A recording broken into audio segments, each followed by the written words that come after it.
Welcome to Borders Talk, dots, dashes, and the stories they tell.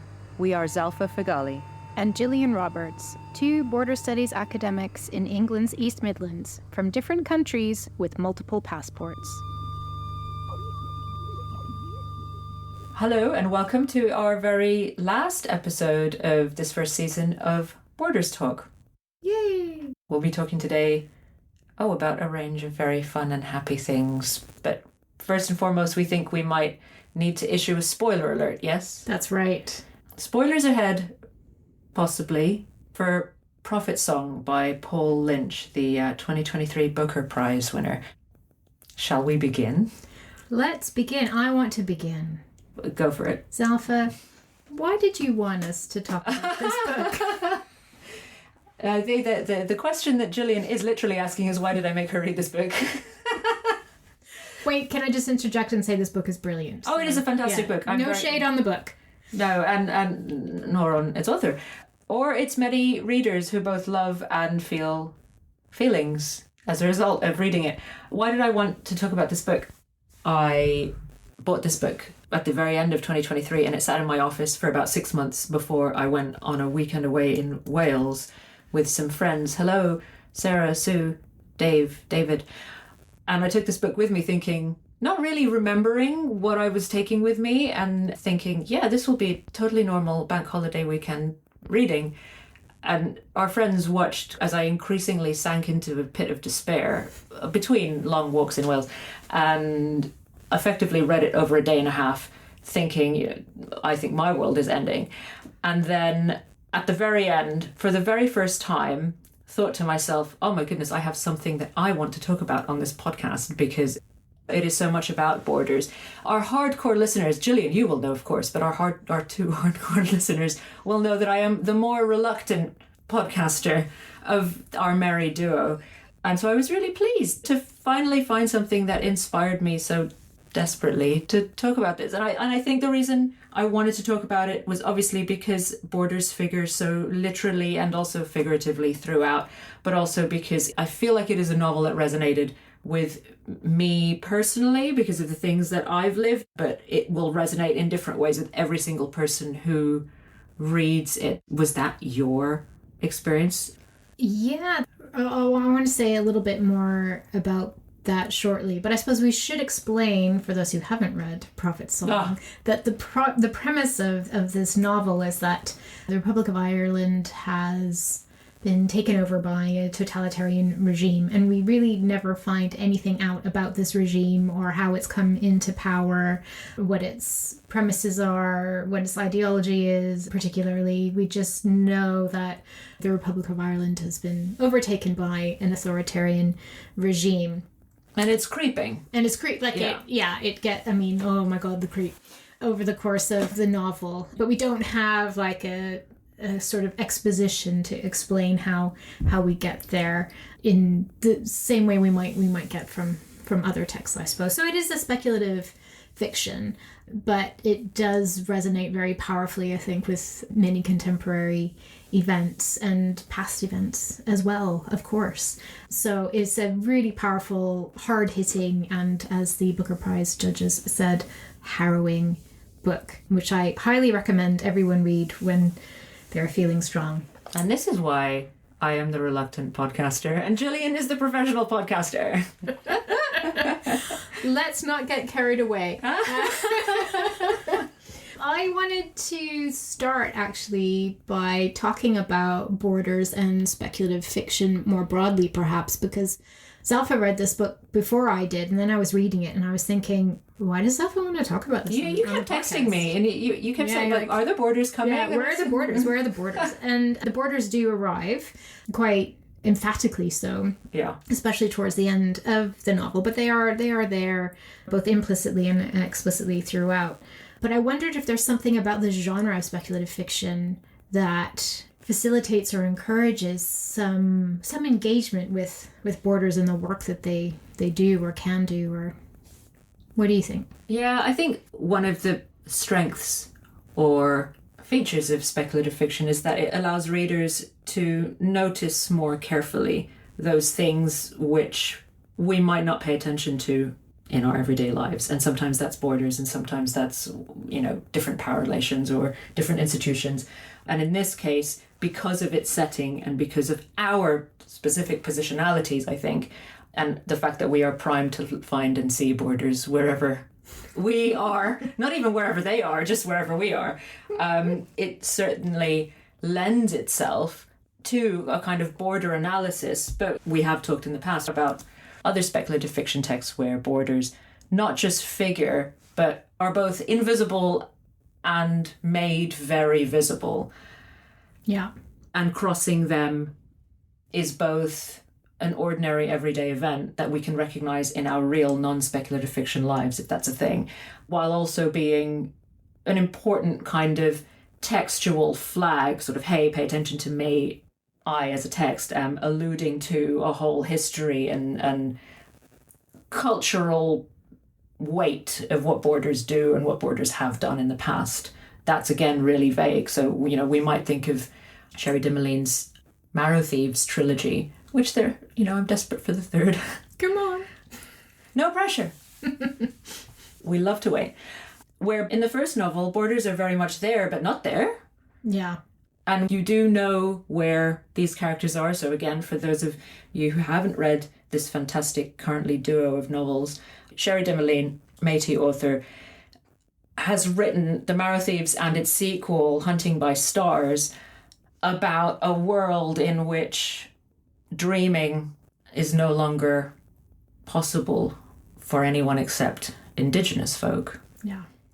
And therefore, in typical fashion, colonial fashion, in North America at least, which is where the novels are set, non-Indigenous folk spend a lot of time, or settler non-Indigenous folk spend a lot of time trying to literally extract bone marrow from Indigenous people because they've decided that Indigenous people have the cure to this illness or condition. And it is a story that is part allegory of the residential school system, which we'll gloss in the show notes, but also a really brilliant piece of speculative fiction, a great piece of young adult fiction more generally, and a rumination on how borders work, I think, in the context of... I suppose in the context of settler colonial crisis? Yeah, there we are. I mean... Yeah, there's a really explicit moment in Hunting by Stars where this sort of group, this de facto family, they are fleeing across the Canada-US border south. And of course, this contravenes every mythology about the Canada-US border, where everyone's going north to be free. But they're trying to cross in the other direction to flee this kind of new version of residential schools, as Alpha said. So there's this moment where their leader, Miigwan, says, quote, "That isn't our border." He gestures north. "That's an imaginary line drawn by politicians and land prospectors. The only thing we have to worry about is who the original people are, so we can honor the lands we are on," unquote. So in a way, it's a very familiar narrative of crossing a border prompted by crisis, but it's also turning that familiar crossing north from the Canada-US border narrative on its head, and also really emphasizing how that border in the first place is a settler colonial construct. So that is a brilliant moment, and I think in terms of speculative fiction, which I have to say I don't read a ton of, but I think it's something to do with the state in crisis, like the liberal democratic nation state in a moment of crisis, and then suddenly borders are doing something different. So all the things that people would have previously within those states taken for granted, like the ability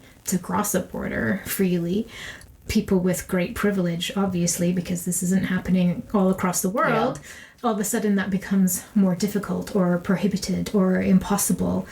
And then I think also we really get the sense in this novel of a proliferation of borders, right? All the checkpoints that start emerging, the ways in which the city of Dublin becomes zoned, and how people have to try and cross from one zone to another, the creation of a no man's land in one city, right? So all of a sudden there are these other borders, and there's curfew, so the sense of like a temporal border almost. Yeah. So although I should have given Zalfa more benefit of the doubt earlier on when I was reading the novel. It does really resonate with border concerns all the way through. Yeah, and I think, on a more personal note, I think dividing a city up into checkpoints is something that I sort of take for granted, having grown up in a context in which a city has been divided up into checkpoints. It is the Sharpie again, the blurry Sharpie. So I think perhaps I knew what I wanted to say without actually knowing how to say it. Nevertheless, it's a great book about borders, among many other things. And, one other border that the text itself crosses, for those of you who might be interested in the kind of textuality here, is that there's a lot of insight into interiority in the way that the novel is written. Lots of the reviews, I think, will frame the novel as not having any paragraph breaks, which I find... It's in my notes. Is it? Yeah, I feel like not having any paragraph breaks isn't really representative of what is going on.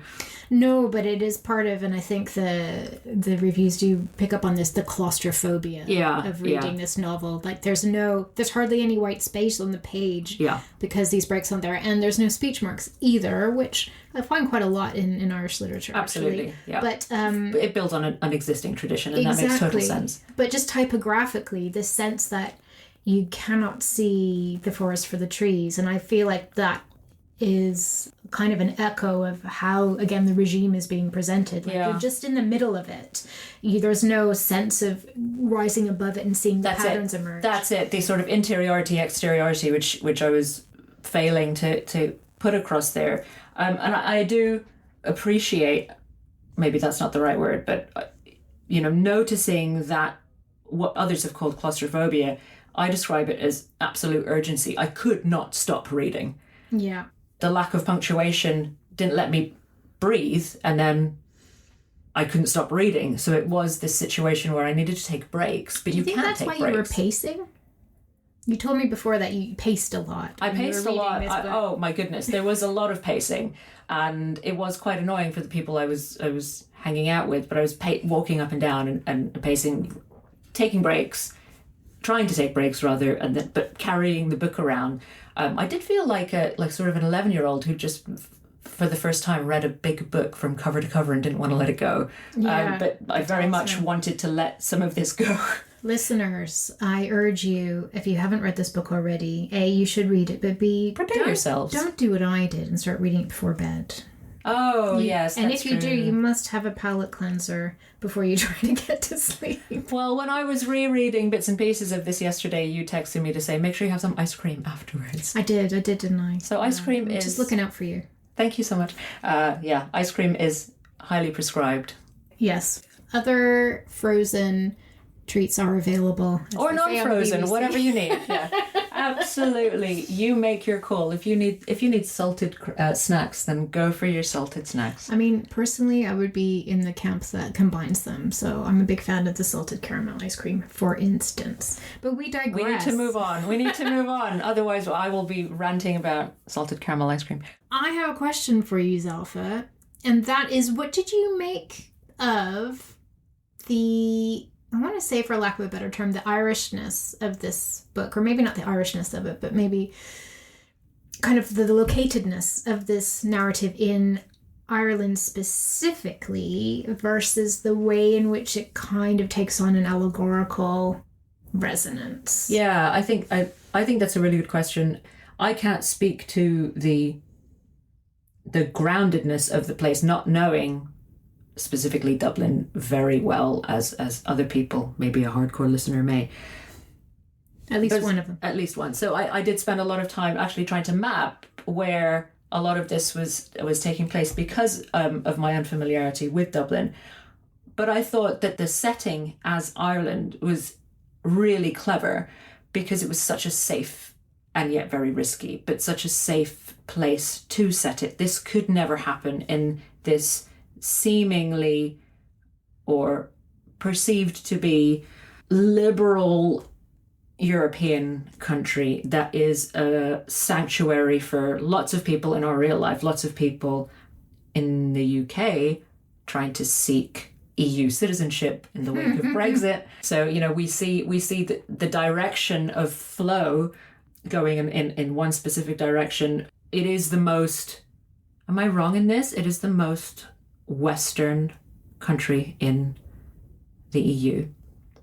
Separated by... There's a bit of Portugal. There is a little bit of Portugal. The westernmost bit. That's right. The Azores, I believe.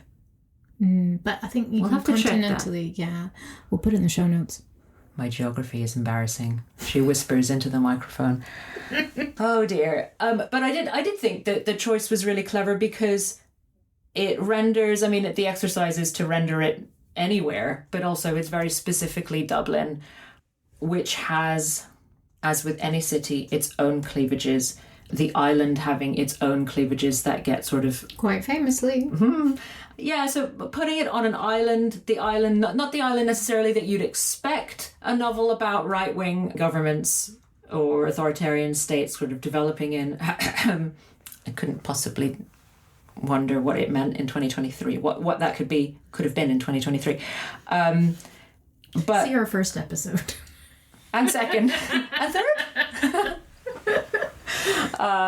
But yeah, I don't know if I know how to answer the question other than the fact that I think that's really clever, but I also feel a lot of gratitude to Paul Lynch for, and he's said repeatedly in interviews that, he set it in a place that he knew, even though he was thinking about Syria and was thinking about other places at the time and couldn't have anticipated Ukraine and couldn't have anticipated other places in the world sort of going the direction in which they've gone, but needed to engage with it. And I think it was really sensitive of him to not just go and write a Syrian novel or go and write a Palestinian novel or whatever, but actually go with the places that, Eilish goes to the butcher and the butcher ignores her, and you have these amazing images which I genuinely, the imagery was so strong of him twirling the plastic bag of sausages while he, and serving other customers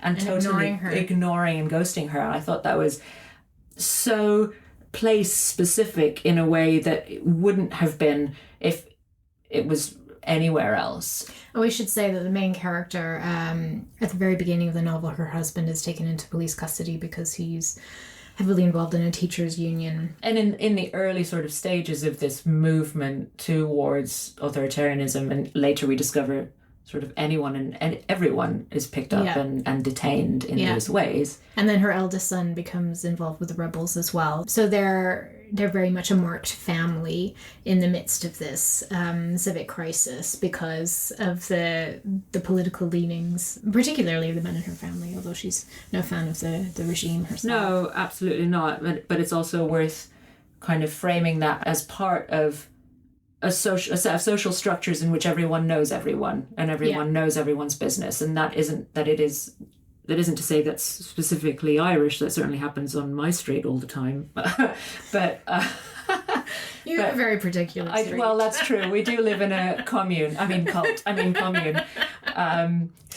But it is something that is very recognizable in the conventions of speculative fiction, but B, in Irish fiction as well. So I went on a real journey with this book, not just in terms of Zalfa, why are you making me read this? What does it have to do with borders? We didn't talk for months. That's obviously not true. We've been recording episodes. But I was really irritated at a certain period in this book where, and this is where she's trying to get her eldest son to get across to Northern Ireland so he can continue going to school at a point where mandatory military services come in. See also Rishi Sunak. Anyway. And I was feeling at that point, I thought, well, this is a bit messed up. This idea that this crisis is happening in Ireland, and what do you need to do? You need to cross the border to the side of the colonial oppressor historically, and then everything's going to be fine, right? So this is what was going through my mind at that point, but then that's really not what happens in this book in the slightest. But for a long time it's like, oh, if you can just get across the border, if you can just get to the UK, then problems will be solved. So I think what's really interesting is that's held out as a real beacon of hope at a particular point of the novel. Yeah. But then, and here's a big spoiler, when some members of the family do that journey to cross over, it's not portrayed like that at all, is it? I mean, it's a really horrific experience. It isn't a lovely embrace of open arms. No, very much at all. And all of the power plays that go on Yeah. in these that can go on in these locations, and the corruption and the hostility and the vast sums of money that are required to get them across the border from, externally, because the main character's sister, Anya, lives in Toronto and has been trying to get them out. And she's got this great line that I have to read where she says, quote, this is the sister of Eilish, history is a silent record of people who did not know when to leave. Unquote. Yeah, this idea of a silent record is fantastic. Yeah. And various people have been, people who were not really attached to in the novel. They're just, people who know people who know people who have been getting out. They've been going to Canada, US, Australia. England is mentioned repeatedly. And it's only towards the end, when so many devastating things have happened to most of the men in her family, that she leaves with her baby boy and her teenage daughter. Yeah.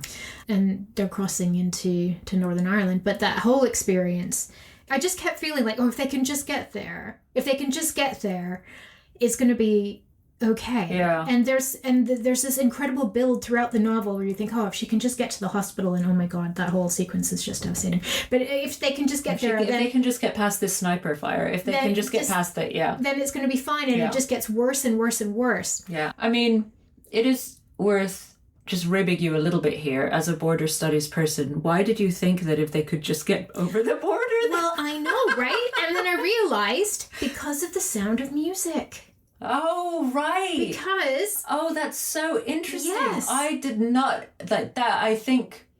Of all the things I expect you to say, that was not anywhere near the list. I mean, that was on a... wow. I know, right? I was thinking about this exact question yesterday. Like, what narrative did you think you were reading and why? And then I realized, I'm sorry, Mum, but when I was a child, there was one summer where I watched The Sound of Music daily on VHS, and I think she might have thrown the tape out after a while. Well, but I was obsessed with that film, and I was obsessed with this idea. Like, well, what do you do to escape a totalitarian regime? You cross the border, right? You walk over to Switzerland singing. And this is how everything is made fine. And it took me a long time later in life to realize that Switzerland's neutrality was like maybe a bit... And also, those mountains were sort of suspiciously snow-free. Well, yeah. Then that's just neither here nor there. Oh, we're just going to go on a digression, folks. We just have discovered something else that we had in common that we literally just learned now.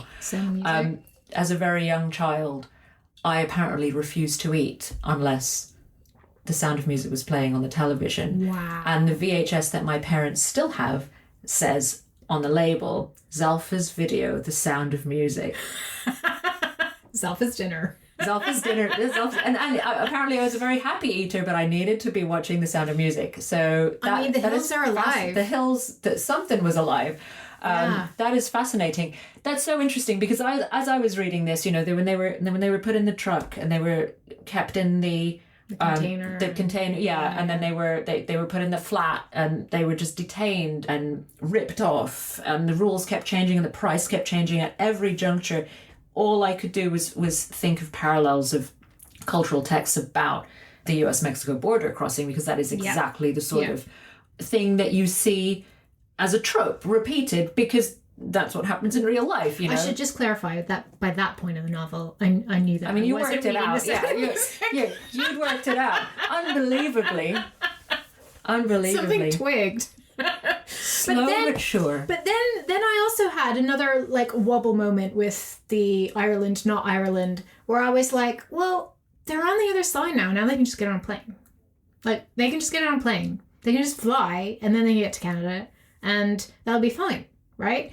No. grasshopper. No. So. Oh, you sweet summer child. Yeah, exactly. Because then boats. Then it's about. Yeah, then it's about. And then I was like, why? And then I thought, oh, of course, it's got to be about boats. Yeah. Because everything in this country, everything in the UK, is about the boats, right? And politically and in terms of the discourse. Yeah, I mean, I think to end at the point where Eilish is about to, she's gotten on the boat. She can't put a life jacket on because she's got Ben, the youngest child, strapped to her. So she gets on the boat and Molly says, I don't want to do this. I don't want to do this. Yeah. And, Molly has been the person across the novel and, some other characters who are watching and listening to illegally, I should say, to foreign news broadcasts. And Eilish is just sort of keeping them all alive in a different way. And she repeats, and again, another spoiler, folks, that I think the last lines of the novel of this the sea is life. The sea is life. Quote, we must go to the sea is life. That has so many intertextual allusions already, but the idea that the sea is life in a context when we are reading about quote unquote small boat crossings. And they're inflatables, these ones in the novel. Yeah, exactly. And the danger of them, and then the fact that you see them getting on these boats make it, a previous scene makes sense because the dude getting them across says you're only allowed one plastic bag each, and you think why are you only allowed one plastic bag each? And then you realize, I get it. I get it now. So I feel like harrowing for this novel is unprecedented for the pandemic, right? We're going to overuse it. It isn't enough to convey how harrowing it really is. I thought another word was going to come to me. We need to turn it up to 11 on the harrowing dial. But it's devastating, but it's totally brilliant, and it's the sort of literature that the Booker Prize is, and you might want to move on to think about the Booker Prize now if you want, because it is prescient, it is about now, but it's also about everything that has passed as well. Yeah, absolutely. I think this book also asks that really key question at this point in our history of which narratives are privileged, which refugee narratives are privileged, which refugees are privileged as in need of saving by Western governments. And it does that without making it clunky. You find yourself is there more urgency reading this text if you are a reader in a Western liberal democratic nation state, possibly living across the water from Ireland, possibly with Irish family connections. Right. And you're thinking, oh my God, just get them out. But we should, of course, have that response to any refugee narrative, right? Sure. And I think that's why setting the novel in Ireland is so clever, because I think Lynch himself has described the novel as an exercise. I think I read this in an interview, an exercise in radical empathy. Yeah. And I respect that. And I think in important ways that's quite right. I've always struggled with the idea of kind of radical empathy, because empathy is empathy. The fact that we have to mobilize a radicalization is kind of a commentary. It's a commentary on Western society, I suppose. Mm-hmm. Yes. And so in that sense, radicalizing, that sort of radicalization makes all the sense in the world.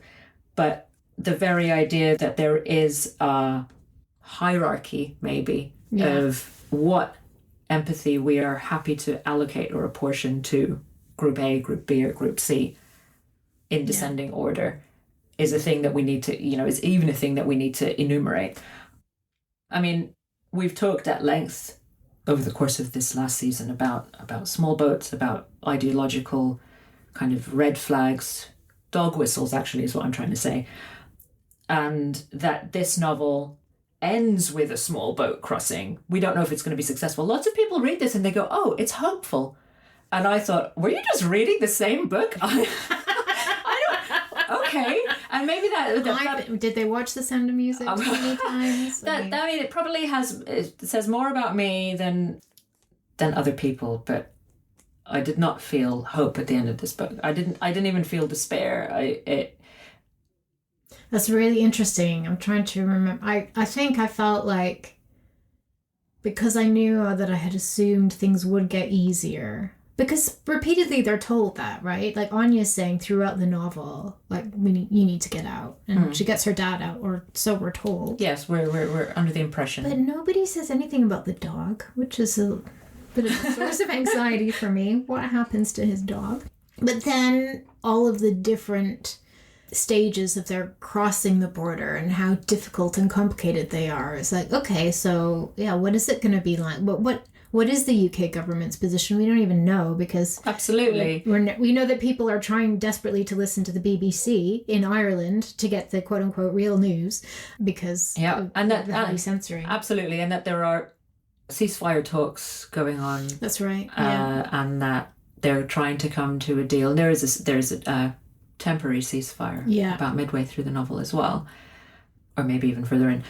But what's really interesting is that because this is Eilish's interiority that is foregrounded in the novel, it is very much insular, and it's insular in the way that you do experience in this sort of communications blackout. But even if it's not a blackout, in the sort of survival prioritization, you don't sit and think, I want to hear about what other people have to say about our situation. That is something that I imagine you do, but you probably need to get food for your kids, as Eilish is trying to do throughout, and take care of her father and so on. So it's interesting that you only get a sense of where she is rather than anywhere else. Yeah. And that matters because the rest of the world's bullshit opinions then don't matter. Even while they matter they matter a lot. It matters that, we want to know what will happen if they do make it across the Irish Sea. But we kind of already know what's going to happen. We don't need world opinion. Yeah. And world opinion will be loads of, surely it will be loads of, I condemn this and we urge this. Yeah, exactly. And we also know that if they've got out, loads of other people haven't got out. And also, half of her family is unaccounted for, totally. Or accounted for in ways that are very devastating. Absolutely.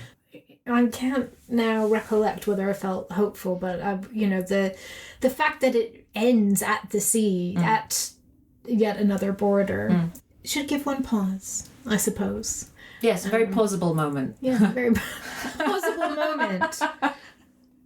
And does that mean we want to press pause now on Prophet Song? Let's press pause. Tell us about, perhaps, a border you have known. Well, funny you should ask. I want to tell a story of crossing the border between Northern Ireland and the Republic of Ireland, which I've been saving up, and now I don't even know this story. Like a good time to tell this story. Picture it. 2004. Whoa. Just going full Golden Girls here.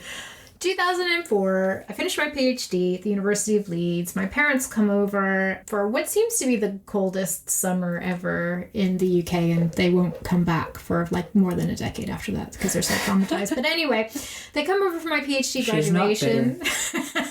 I'm not bitter. And they travel around, and then they go to Northern Ireland. And I meet them there, or I think I maybe meet them in the Glasgow airport, and we go over to Northern Ireland. And a couple of my aunts and one of my cousins come from Canada, and we all stay in this house. My parents did this house swap with another family in Northern Ireland. So that family had my parents' house, and we had their house and their car, etc., etc. So we were in Portrush for a holiday.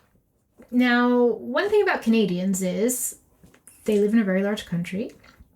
And they're used to driving very large distances in one go without really thinking very much of it. And indeed, one of my aunts who was on that trip at the time lived in, northern BC. And if we were visiting them or they were visiting us, it'd be 10 hours of driving plus a ferry, etc. So there we are, the northern coast of Northern Ireland in Portrush. And then we have this idea, let's drive down to the south. Let's go check out Republic of Ireland. So I'm like, okay, great. And I'm like, okay, people, remember, this is a different country. We've got to have identification. We've got to have our passports. You know, the currency is going to be different. We have to take this seriously. I kind of want to tell you to calm down. Just you wait. So, and we're traveling in 2 cars as well, right, because there are so many of us. And I'm like, okay. And I'm looking at the map, because we don't have Google Maps on our phones. I don't even have a mobile phone at this point. So it's, you know, we do have to do a certain amount of planning, and we're crossing the border at Strabane. And I'm used to crossing the Canada-US border on the west coast of Canada, you know, the Peace Arch, right? Like massive monuments and queues like you would believe. Notable experience. A notable experience. And I'm looking at the map and I'm looking around, and here we are in Strabane. I'm going, where's the border? Where's the border? Where's the border? Where's the border? And we go over this teeny tiny little bridge. And on the other side of the bridge, all the prices on the signs are in euros. Yeah. And there's some Irish language signage. And I'm like, oh, we just crossed the border. So I felt like a right fool. Having been very much on high alert about crossing the border between Northern Ireland and the Republic of Ireland, which, you know, I might have had to have been at an earlier stage, but certainly not by that point. So that is a border that I have known, but not you as barely well as knew I it. thought I did. You barely knew it. A border you think you noticed. I love then, that. hilariously, when I left, so we drove quite far down in Irish terms. I think I scandalized an Irish friend when I said how far we drove to Adair that day. I was like, what did a day? Like, Canadians. And then we were traveling all around the Republic of Ireland. And then I flew home to Leeds from Dublin. And so when I arrived in Dublin, and of course there's like a common travel area agreement between Ireland and the UK. Those days. Yeah. And yes, this is 2004. And at that time, I only had a Canadian passport. It's like, to say it's semi-staffed, the immigration on a flight from Ireland would be to overstate how much it was staffed. And I was just walking really slowly thinking, surely something's got to happen here. And I had my Canadian passport in my hand, and a staff member kind of says, like they didn't even know what to do with someone who had something other than a UK passport or an Irish passport, because it was like, we've got to deal with this now. I mean, it was fine, but it was quite comic in how they just didn't really know how to compute the fact that I was there with something else. So yeah, another one of your travels. Another one of my travels. There we have it. Well, Zalfa, that's the end of season 1. Well, Gillian, here we are. Here we are together again. So we hope to, well, see you is kind of the wrong word. Well, I guess thank you all, yes. First of all. Especially to our hardcore listeners.